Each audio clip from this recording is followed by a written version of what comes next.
this churn situation, we've touched on it a lot in the podcast. There was some data highlighted by David Spitz a little while ago where he compared the public company NRRs between Q4 of 2022 and Q4 of 2023. And it was interesting. You saw Snowflake as being the company that has had the largest drop during that period. They've generally been the leaders from an NRR perspective. In Q4 2022, they were 158% NRR. They're now down 27% on that. Amplitude was 119%. They are down by 21%. ZoomInfo, it was 104% in 2022 Q4. They're 87%. They're not far from the doom loop. And there were a lot of other companies that had similar numbers. Then there was one last part to this, which was our friend Asha Matthews from Partnership Leaders. He's been tracking the number of C-level executives in various go-to-market roles. Obviously, the reason he's doing it is he's trying to show people that the partnership role is growing. But in doing so, he ended up finding out something that I think is quite fascinating, which is that between Jan 1st of this year and March 1st of this year, 600 chief customer officers have left the role. And so the question is, Sam, so far, much of this conversation around CS has been around structure and incentives and the people side of things. But maybe companies are just not providing enough value to justify the renewal or upsell, and CS is the end point, so it gets blamed for everything. Do you think that companies instead need to look at this from a value being provided perspective? I think that so the setup for the question is Clary, Gong, Outreach, all of these platforms that sit adjacent to or somewhere near Salesforce but are providing some different level of analytics or intelligence or utility are converging in terms of their product roadmaps. And the question is, why are they doing that? Because it could be. So I don't think it's a CS or churn issue. I mean, my instinct is that their retention, maybe it's worse than it used to be, but I don't think they're doing any of these things because of churn. I think they're doing these things because of growth. I think it's a total addressable market issue more than anything else. And I think that all of those companies, to justify their multi-billion dollar valuations, what I've always thought, I think there's sort of two things that are happening. On the first side of things is there's an argument that to justify the valuation, at some point you either have to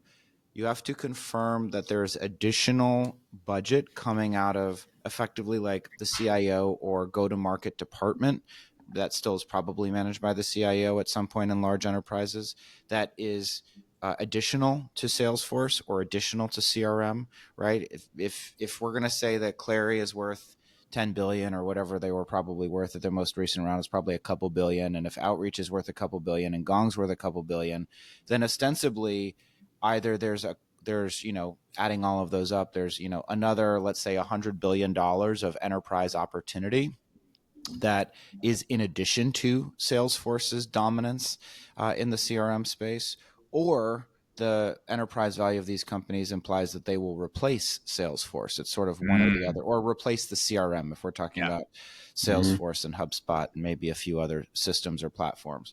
So I don't think it's a CS issue as much as it's a growth issue of, and what I also think is that there seems to be somewhere around 200 million in ARR. These companies seem to be hitting a wall in terms of their ability to continue growth. And it's, anywhere from like 125, 150 to 200, 225.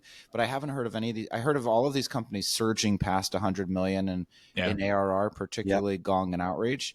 I heard a lot of these companies getting to 200. I heard then that growth has stalled or curtailed. I haven't heard of a single one of them getting past 300 and on any of these on their momentum. So I think they're probably saying we have an install base. The next big tranche of customers is probably laggards in terms of adopters of new technology, and we're not going to be able to penetrate as well as we might have otherwise.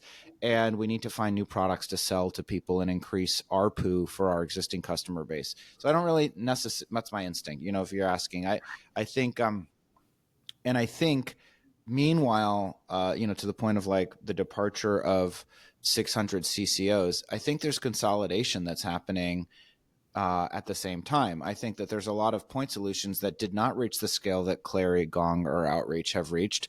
And those companies are getting to the point of, the year of M&A, Catalyst and Tatango merging. I think there's consolidation happening because there's a lot of companies that are saying we actually don't even have full confirmation that the way we've defined the category is big enough to pursue a multi-billion-dollar opportunity. I think at the same time, there's consolidation in the C-suite actually.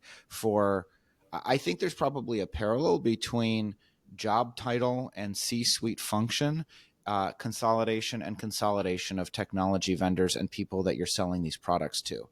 Because I was on the phone with the Gotcha. CRO of one of the companies that you actually just mentioned. I won't say who, yesterday, Asid.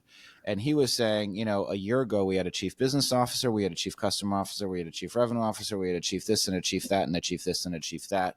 And now we just have me. I'm president, president of all go to market. And we've consolidated all of these chief titles into one. And I think that's probably related to the fact that maybe all of these things aren't categories and massive departments unto themselves. Maybe it's all just go to market.